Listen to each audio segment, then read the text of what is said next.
It's been a busy season for Android dogfights, my friends, but this one's going to be particularly interesting because it's two beautifully designed Android handsets that, at least design-wise, can compete with the Apple iPhone 5. How's it going, guys? I'm Aaron Baker from PhoneDog. This is the HTC One, and this is the Google Nexus 4. Both hot, well-known, well-respected Android handsets. Which one's going to come out on top? We're doing a PhoneDog dogfight to find out. Is it the One or the Nexus 4? Join me, and we'll find out.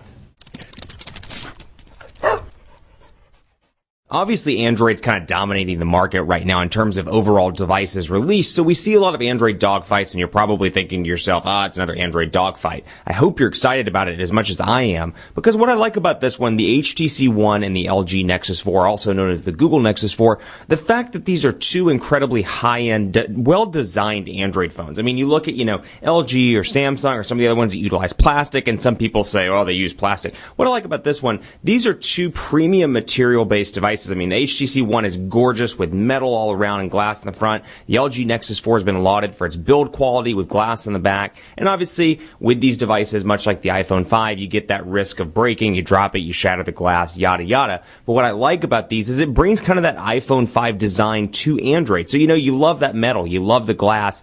Up until about a year ago, or I'd say 6 months ago, it was really hard, if not impossible, to find a device that really compared in terms of a hardware standpoint, just strictly from an exterior hardware standpoint, to the Apple iPhone 5 if that was what you wanted. So you're kind of presented with this conundrum between, do I go with the iPhone, assuming you're carrier OS agnostic, you were kind of presented with this, do I go with the iPhone for the hardware, or do I go with Android for the software, or maybe I like little things about iOS and Android, or, just presented an interesting issue. But these are two incredibly well-designed Android handsets. Now, the HTC One is coming soon to the U.S. It's coming to AT&T, Sprint, and T-Mobile in silver and in black, 32, 64 gigabyte variants, and specs are impressive as well. I should note that 32 or 64 gigabytes, it's totally dependent on what the carrier decides to carry in their retail stores and online. So maybe like Sprint will just carry 32, for example, and AT&T may carry 32 and 64, whatever the case may be. I'm just guessing there. I actually don't know. But AT&T, Sprint, and T-Mobile, specs-wise, 1.7 gigahertz quad-core Snapdragon 600 CPU, so it's utilizing the new Snapdragon architecture, and forgive me here while I pull this away.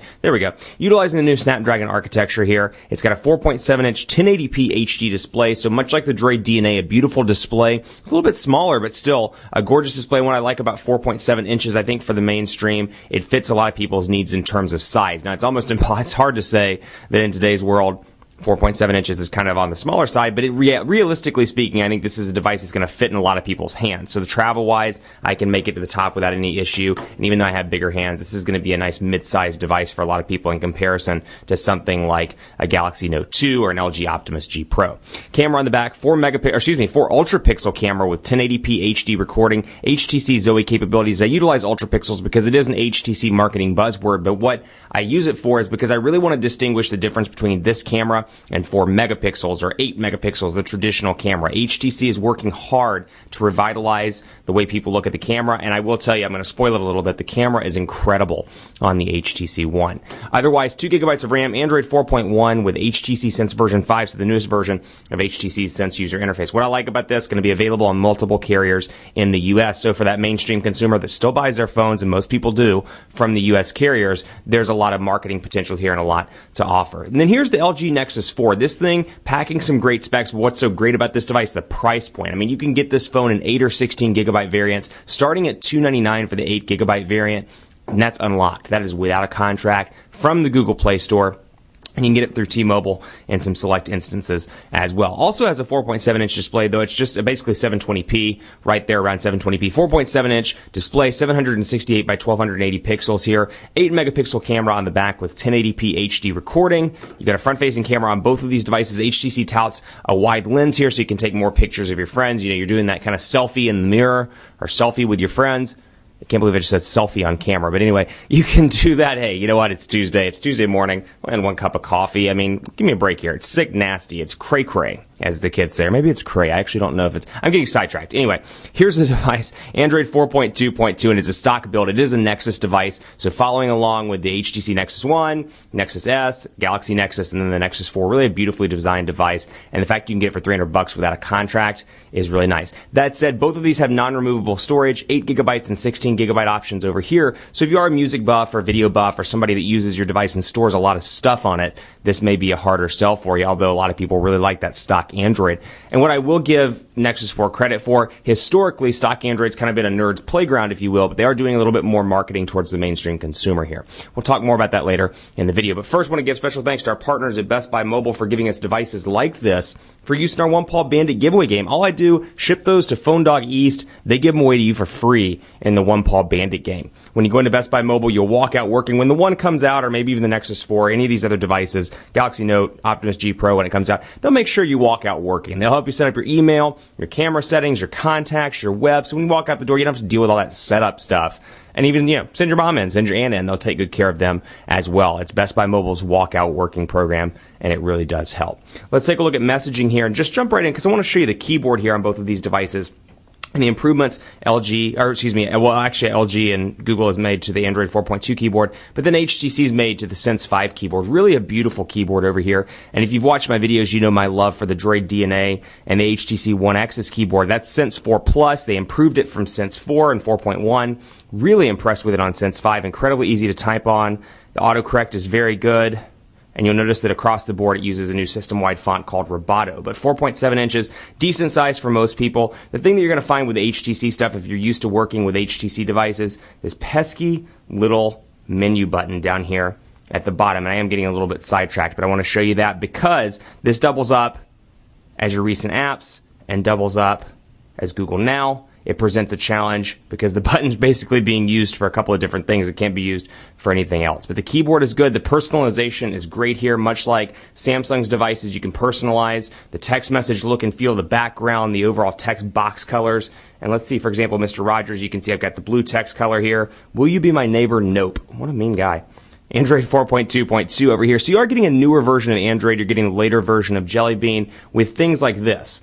Quick settings where I can access, my quick settings and my Wi-Fi and my airplane mode and all of that stuff easily from that area. Or I can bring down 2 fingers and access it just like that. Now, the Android 4.2 keyboard is decent, and it's one that I actually use. Love this keyboard over here. When I'm not working with this device, like a Galaxy Note 2 or Galaxy S3 or whatever the case may be, I actually install the Android 4.2 keyboard on that because I do find this keyboard to be pretty useful today. Thanks. And this one actually has a swipe-like functionality as well, which I've turned off, but when it's on, you can utilize that and move your finger around the screen. I've never really gotten into the swipe thing, but for people that like it, it is a great option. So let's talk just briefly, jumping on a message at build quality as well. I want to show you the micro SIM card slot here on the left side. Volume rocker over here on the right. This thing exudes premium materials. I mean, if you're that person that likes your device to look like your watch or your car, you really want that kind of high-end metal look and feel device. And it's got great software as well. We'll talk more in part 2 about some of the improvements that HTC's brought to Sense 5. But really, it's just a gorgeous device. The black is beautiful as well. Love the speakers on the front. Can't believe a manufacturer, or any of them for that matter, have taken so long to get speakers on the front. When you were listening to music or a YouTube video, it's incredible to have those up here. But it really just exudes this nice industrial, expensive look and feel. You'll notice the micro USB charging port is down there at the bottom. It's a little bit off center, which I actually kind of like. Different design theme. Power button, which doubles up as an IR blaster, and then 3.5mm headphone jack up top. Now, over on the Nexus 4, you got your volume rocker and micro SIM card slot, both on the left side. Power button over on the right, kind of a Samsung/LG look and feel over here, with the power button on the top right-hand side. 3.5mm headphone jack up top. Got your micro USB charging port down there at the bottom, some screws. So this thing definitely has a beautiful build to it as well. Keeping in mind that price point too, $300 for this kind of thing. That is a sweet, sweet deal. $300, you can either get a bunch of clothes or you can get a Nexus 4. I don't know about you, but I'd rather be naked with a Nexus 4. Actually, that's not true at all. I really like clothes, but I like Nexus 4s too. It's kind of a wash. It's hit or miss. Depends on what's more important to you. I'm going to be quoted on Twitter for this. I absolutely know it. But you can see over here, stock Android 4.2.2. No carrier installed applications on either of these devices because this is actually an unlocked HTC One. Now, expect it to have some AT&T or T-Mobile or Sprint stuff when it comes to the States, but it will have LTE. That's the one downside down here. It only has HSPA+, though I will say on AT&T you can maximize out at 21 megabits per second, T-Mobile at 42 megabits per second. So it's decent HSPA+. It's not bad depending on your market, but if you're used to LTE, and you're in a market like me, for example, Dallas, which is one of AT&T's 2 home markets, where LTE is 20 to 40 megabits per second on a regular basis, depending on where you are, it's really hard to go back to HSPA+. So I think it's going to depend on your individual market conditions and what you're used to. With that said, really nice here. On-screen buttons, back, home, and recent applications, completely stock Google look and feel with your widgets up here, and you'll scroll back and forth right between your apps and your widgets here. And you can see all of the Google stuff. Chrome integration here, currents. Then you've got Google Talk, of course, Google Play, all that different stuff, and then your widgets as well. Now, we'll talk about the lock screens in part 2. I want to show you this one as well. HTC Sense 5, dramatically different, in my opinion, from HTC Sense 4. And 4, actually both 4 and 3.5 and all the ones before that. So you got Blink Feed over here, which Blink Feed, think of it like Flipboard. You can aggregate your social media stuff, Twitter and Facebook. And what this is intended to be is something like, you're at the bus stop, you're in a cab, moving from one meeting to the other. You just want quick and easy glance at your information. You want to see Twitter, Facebook, and you don't really want to go into the applications.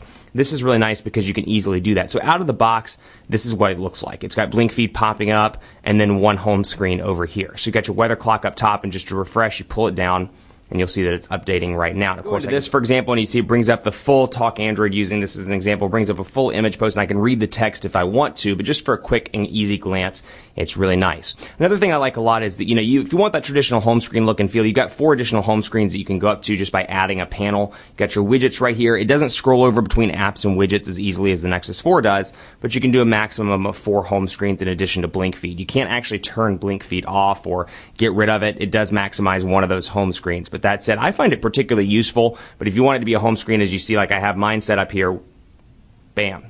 All I do is unlock it, and it goes right to a traditional home screen. So you've got the options there. And again, Blink Feed is one of 2 things that I find particularly useful on this device, and we'll talk about Photosphere here. So in part 2, camera, Photosphere, HTC Zoes, all that good stuff coming up in part 2 of a dogfight battle between the One and the Nexus 4. You're definitely going to want to stay tuned.